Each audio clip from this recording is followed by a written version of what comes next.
va a salir bien, pero están en eso. Entonces, el campo es muy rico de contrastes. Lo que tienen en común Europa y América del Norte es la sofisticación, la situación económica, se puede usar computadora y todo eso. Lo que tienen en común Norteamérica y Latinoamérica son pueblos indígenas, con toda la problemática política, sociopolítica de ser indígenas. Los franco-provenzales se miran como cualquier francés, nadie se los ve, no tienen territorio, no tienen esta pelea. Y luego tenemos 15 años de acompañar a doctorantes.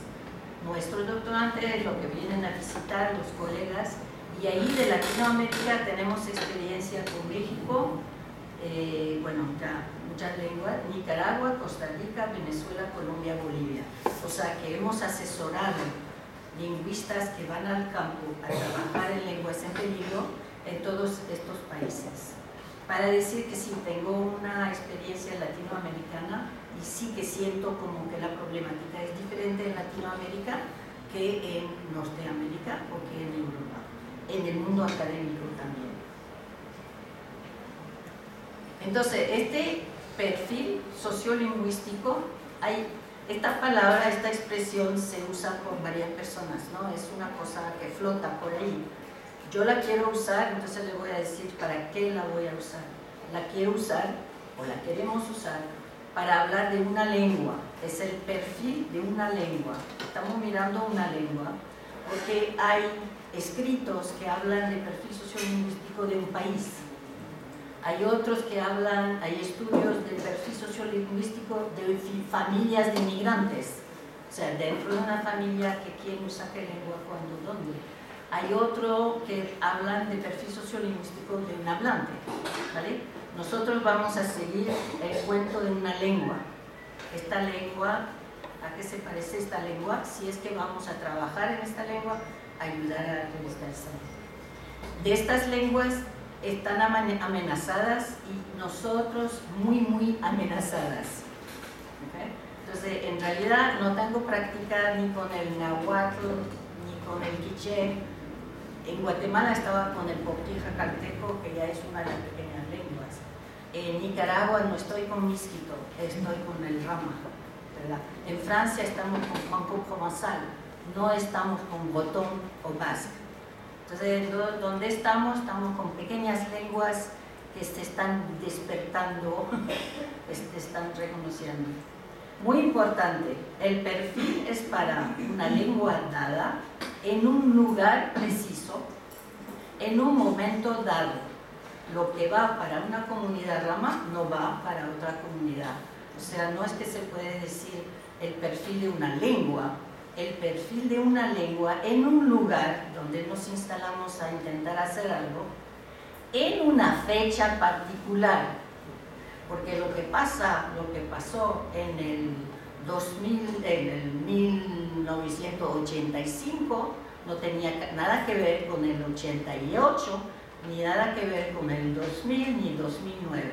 Yo voy a Nicaragua todos los años, llego y primero miro a ver qué pasó con la lengua. Porque de un año a otro, algo que parecía extraordinario, en camino, no sé qué, se llega y está cerrada la puerta, ya no existe el centro, se ha ido la persona a otro lugar y ya no hay nada. Lo típico es la inestabilidad y la complejidad. Entonces, si hacen un perfil, que lo hagan diciendo bien de qué año se trata, de qué comunidad se trata. Y esto lo hacemos, es útil como una herramienta cuando uno quiere hacer que sea una descripción o una documentación o de revitalización. O sea, es como asesorar cómo está el panorama para ver qué se podría hacer y cómo hacerlo. Con la vista de acción participativa. O sea, con la vista de ver lo que hay y trabajar con lo que hay. Entonces, del marco, digo eso porque me estoy presentando como diferente a otras personas, ¿no? Es para indicar. Hacemos hacemos trabajo etnográfico. No andamos con cuestionarios ni manejamos números.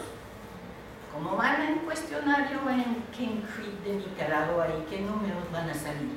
Y que si salen 2 números, ¿cómo van a ser estadísticas? Entonces andamos por otro mundo. Los cuestionarios casi no sirven, los números, nada. A veces las ONGs y las agencias les piden estadísticas.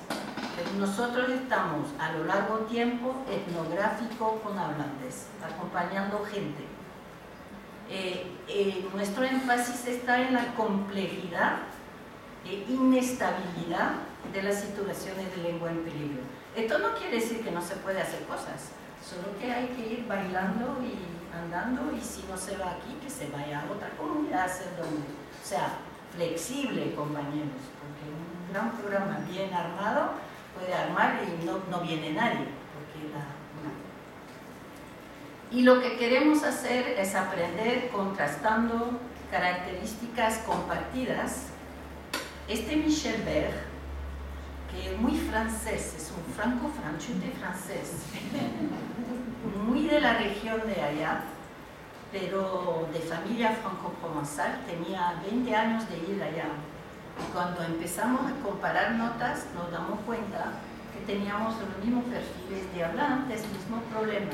Entonces él hoy día me dice, el jueves me voy a ver a mis indios. Bueno, lo dice en francés. Bon, moi jeudi je vais aller voir mes indiens. O sea que al final de discutir la problemática de un académico llegando a buscar los hablantes, animar actividades, es igual. Los problemas que tenemos son iguales y los placeres muy parecidos también.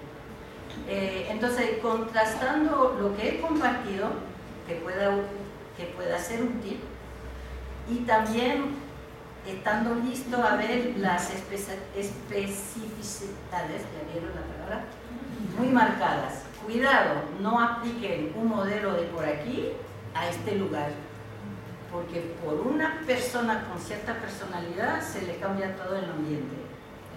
Entonces, cuidado etnográfico, están en el terreno, escuchan, notan, tranquilo, observan y no impongan cosas si no tienen chance, y si no va, retírense y prueben otra. O sea, en este sentido no cabemos por nada en los grandes programas de revitalización del Ministerio de no sé qué. Entonces voy a confesar, lo digo claramente, lo que voy a decir no busca teorizar ni modelizar, porque estoy en el terreno a agarrar toda la complejidad para mejor saber qué acciones hacer. No hay receta, hay ideas y hay parámetros. La receta no, porque la receta vendrá de lo que usted va a entender, de lo que se puede hacer en este lugar, en este momento. Y entonces lo que propongo es algo que es una palabra muy fea, se dice conceptualizar. Nosotros proponemos pensar las cosas. Estamos en el campo, pero nos retiramos y lo pensamos. A ver qué, o sea, tomando un poquito de distancia. En Francia hablamos de clarificación, clarificar. O sea, es estar en el terreno, en medio de todo eso, y tomarse un poquito de distancia para entender un poquito lo que está pasando. Y manejar sus propias emociones, enojos, terrores y todo eso, ¿no? Entonces, lo que voy a proponer son herramientas. Es una herramienta para repensar la problemática de la revitalización, para un asesoramiento realístico de lo que es posible en esta situación, lo más posible. Esto para pensar en acciones de revitalización. Nosotros en Lyon empezamos para acompañar a doctorantes que iban a hacer gramáticas de lenguas en peligro. Empezamos pensando metodología de campo para lingüistas, para gramáticas. Pero resulta que es la misma actitud. Saber dónde llega, con quién puede trabajar, qué confianza puede tener en los datos, ¿no? es la misma problemática. Aquí preparé la charla para llevarlos hacia revitalización. Entonces, lo que voy a presentar, no tengo respuesta, solo tengo un montón de ideas que les va a parecer como el bosque tropical, no se pierdan en el bosque. Pero es una herramienta para discusión. Estoy preparando el conversatorio de después y cada uno con su experiencia tendría que reaccionar. Esto me sirve, esto no sabía, esto me puede ayudar, explíqueme más esto, ¿no? Porque ya sabemos que aquí estamos en un lugar sagrado de experiencias de revitalización, como probablemente no ha habido nunca en Latinoamérica, en ningún país, en ningún país. O sea, este es un evento histórico para mí. Entonces, ya tenemos herramientas a disposición, que es el trabajo que traigo yo de Lyon, de nuestro grupo, y voy a presentar 4 nociones que trabajamos nosotros, una por una. La primera herramienta es el diagnóstico de vitalidad de la UNESCO. Existen cuestionarios, hay otros, hay Fishman, hay Edwards, yo sé que hay otras. Quiero trabajar con esta, está en línea y está de lo más articulado, digamos. Esto es el producto de los lingüistas que están aquí, que nos reunimos en la UNESCO y tuvimos, no le puedo decir las peleas, charlas, gritos, no sé qué, de estos lingüistas que trabajan en todo el mundo. Las de Negrilla éramos las dos representando Latinoamérica. Había Klaus y Yamamoto Cepeda de los Estados Unidos, ¿no? O sea, representaban lingüistas ya con mucha experiencia en todo el mundo. Nos encerraron una semana. Nos peleamos bastante porque los de África no tenían la misma actitud que los de Latinoamérica, más políticos, ¿no? Eso. Hicimos un documento y lo entregamos en 2001 que pasó por la maquinaria de la UNESCO, que tenía que ser aprobado por los estados de la UNESCO, ¿no? Lo que salió, bueno, no es tan feo como lo decía yo antes, pero lo que salió no era exactamente lo que los lingüistas pusimos allá, pasó por la selección y el apruebo de los estados. Para decir que este pedazo de trabajo fue un trabajo colectivo de académicos de todo el mundo, ¿no? Que ya tenían tiempos. Y entonces, el cuento es que cualquier perfil sociolingüístico de una lengua va a ser multidimensional. Nada es simple, todo es de escala. Entonces, la cuestión es que cuántos parámetros van a trabajar, ¿no? Yo les ofrezco la vista del trabajo de la UNESCO porque es más o menos manejable. Son 9 factores, ¿okay? 9 ejes de investigación. No voy a explicar todo esto, pero en el conversatorio os le doy la preferencia y se lo van a trabajar. Solo que estoy diciendo, esto es una herramienta que todos nosotros tendríamos que mirar cerca, discutir con la comunidad. Yo puse los colorines y yo puse la organización de los factores y eso lo tenía originalmente y lo sacaron no sé qué. Algo sobre los hablantes, ellos dicen factor 2, número absoluto de hablantes. Ya como hay pensamos que la proporción de hablantes en el conjunto de la población es importante. Pueden estar en la región amazónica y solo hay 85 hablantes, pero es una comunidad de 85 personas. Entonces la proporción, ¿no? Pueden tener 200.000 hablantes, pero en una población de 15 millones. ¿Ven? Entonces esto es lo que Mike Krauss introdujo, que cuidado con la proporción. Y esto del número absoluto de hablantes no se puede dar, y les voy a explicar el porqué. Parece simple, ¿no? Díganme cuántos hablantes hay. Imposible contestar esta pregunta. No se crea nadie que se le dé una cifra con mucha seguridad. Número 1. Y el segundo campo es ámbito uso, bueno, cambios, esto evalúa la vitalidad. Entonces, la vitalidad es pérdida de actividad. Entonces, el ámbito del uso. ¿Qué es lo que se está perdiendo en el uso de la lengua? Tercero, de actitudes. ¿Qué son las actitudes afuera de la comunidad? O sea, los políticos, los gobiernos, todo, ¿cuáles son sus actitudes? Y cuáles son las actitudes de adentro de la comunidad. O sea, actitudes, yo más tarde lo voy a llamar ideologías, pensamientos. Entonces, estos son factores que difícil de manejar, pero sí son muy fuertes. Y la documentación, que si la lengua, ¿qué se sabe de la lengua? Se sabe, nosotros en Lyon asesoramos gente que van donde nunca se ha ido a hacer una gramática, es la primera gramática de referencia de la lengua. Y entonces ya tienen que meterle una ortografía, una manera, una grafía y todo eso. Entonces la documentación, ¿cuál es el estado? Si tienen, si no tienen.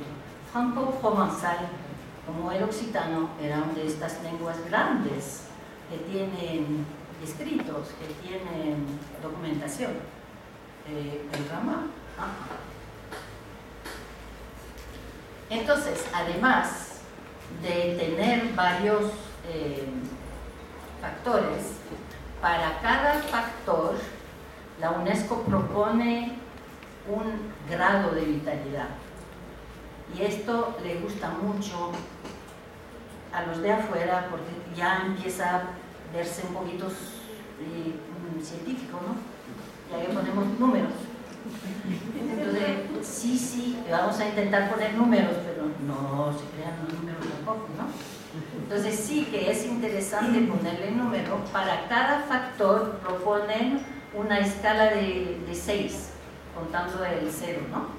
Y que el 5 es el no sé qué es, el inglés, tal vez el chino, no corre peligro. Y el 4 empieza la vulnerabilidad. 4 vulnerable, claramente en peligro, seriamente en peligro, en situación crítica y extinta. Cuidado con las palabras. Si dicen que hay lenguas extintas en Oregón, le sacan de la aula. Las lenguas no están extintas, están dormidas, por favor. Y si la comunidad quiere despertarlas, es su derecho. Se llama Reawakening Sleeping Languages. ¿Ya? Es la parlanza de Oregón. Entonces eso, solo para decirles que cada factor viene con un grado de vitalidad que da 6 números y que para establecer la vitalidad normalmente se añade el número de cada factor, ¿no? Y al final una lengua tiene 35, la otra tiene 22 y la otra tiene no sé cuál es el máximo, ¿no? Está bien, parece bien, pero advertencia de la misma UNESCO. Solo se trata aquí de los principales factores. Estos son los que nosotros, el grupo que tuvimos, pensamos en el 2000. No sé hoy qué más habría que meter, pero 2. Las descripciones de los factores que anteceden se ofrecen solo como orientación. No son recetas, son ideas para ubicarse en la situación. 3. Cada usuario debe adaptar estas orientaciones al contexto local y al propósito específico del proyecto. Se hace un perfil con vista a hacer algo. Y entonces, con vista a hacer algo, hay factores que son más importantes que otros. O sea, el perfil no es tan general porque hay mucho trabajo y de detalle. Entonces se hace un perfil cuando uno decide una comunidad de ayuda de revitalización. Entonces sabemos que apuntamos a revitalización. Esto es diferente a un lingüista que quiere hacer una gramática. El lingüista necesita acceso a hablantes y averiguar los datos que tiene, saber qué tipo de datos se está colectando. Y entonces nosotros estamos muy de acuerdo, no sé por qué, con lo de la UNESCO, pero con este discurso que dice no se puede evaluar una lengua simplemente sumando números. Por lo que nuestra recomendación es que no se haga esa adición simple. O sea, todo el documento da la impresión de una cosa bien científica, hagan eso, pero lean el texto hasta el final, lo hice hace 2 días, y aliviada de ver que también habíamos puesto esto. Esto fue una de mis peleas al final. En lugar de eso hay que examinar los factores en función del propósito de la evaluación. ¿Estamos de acuerdo? Los factores les dan un montón de ideas de para dónde ir a ver dónde están las fuerzas negativas y positivas, pero no se lo tomen como receta, como que todo se hace así. Sí, bueno, receta culinaria, depende de los ingredientes, que las papas de aquí no son como las papas de Francia y no se cuecen de la misma manera. La segunda herramienta es la gran variedad de hablantes. En la UNESCO teníamos número absoluto de hablantes. Éramos muy orgullosos de tener también proporción a la población general. Parecía muy sofisticado decir eso. Pues compañeros, no se pueden contar los hablantes, para concluir al principio. Y entonces nosotros hicimos una propuesta de nuevo multidimensional para ver cómo abordar la cuestión de quién es un hablante. ¿Ustedes saben quiénes son los hablantes de las lenguas del periodo? Los que se declaran hablantes, lo que ustedes dicen que son hablantes, lo que el vecino dice que son hablantes, pero ellos dicen que no, lo que dicen que son hablantes, pero en realidad cuando trabajan con ellos no saben, y entonces se les dice a ellos que no son hablantes. Ya ven, la situación es muy complicada. Nosotros, no para espantarlos, ¿no? Pero nosotros pensamos en 3 dimensiones, que hay cuestiones lingüísticas de competencia, habla la lengua o no, sabe la lengua o no sabe la lengua. Hay cuestiones sociolingüísticas, que cuándo, dónde aprendió la lengua. Interesante, porque uno que aprende la lengua cuando la lengua es vital, la aprende bien en todas dimensiones. Uno que aprende la lengua en la última familia que habla la lengua, solo tiene la experiencia de esta red. Entonces sí que habla la lengua, pero habla una lengua muy localizada. Estos son los parámetros sociolingüísticos. Y psicolingüísticos, esto, actitud hacia la lengua. ¿Quieren admitir que hablan la lengua o no quieren decirlo? Dicen que hablan la lengua, one word, ¿sí? Dicen que sí, y luego nos damos cuenta que unas palabras, pero con mucha seguridad, nos dicen que sí, hablan la lengua. Entonces, ¿cómo vamos a calcular todo esto, no?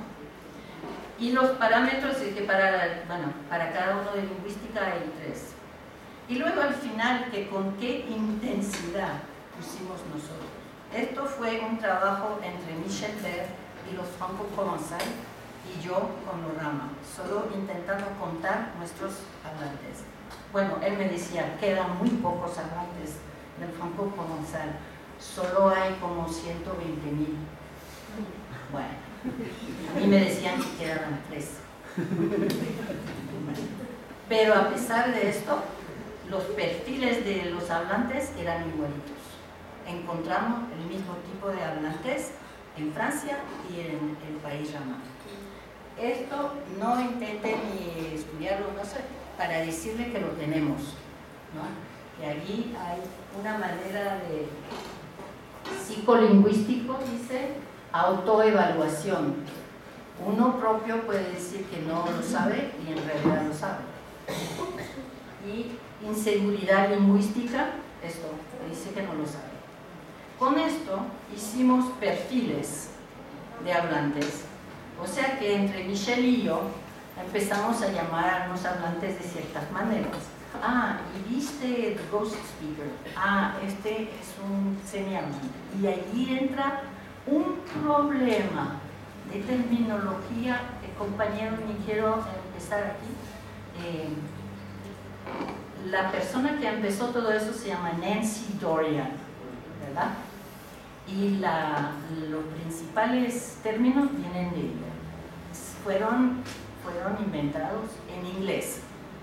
Yo me lo sé en francés, más o menos, y no tengo ni idea de cómo decirlo en español. Pero allí se puede ofender a personas. No se dice a un semi-hablante que es un semi-hablante. Porque se dice, le cortamos en dos, eso no vale la mitad. ¿Cómo vamos a hablar de los semi-hablantes? Sabemos exactamente quiénes son.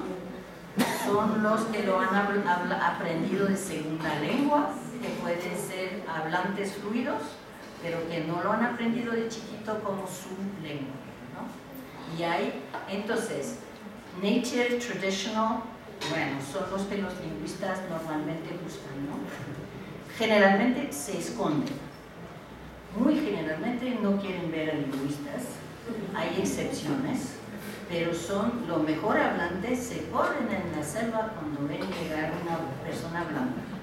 Así que nosotros encontramos 19, 30 nativos, pero hay como la mitad que nunca se acercaron o tomaron 20 años hasta presentarse de cara a cara. Los rememberers es una categoría que se inventó Lyle Campbell con los pipí. Los rememberers son los que de chiquitos lo hablaban, han tenido 40, 50 años de no hablarlo, dicen que no saben hablarlo, pero con un poco de ayuda y juntándoles, sí que van a empezar a hablar. Say they remember. No tengo ni idea de cómo decirlo en español. Recordador. Bueno, anótalo. Semi-speaker, ghost speakers. Ghost speakers son los que dicen que no son, pero de observación etnográfica resulta que sí son. Dicen que no son, se dan la vuelta y le dicen a la vecina que se vaya al carajo, en lengua. Pero a nosotros nos dicen que no.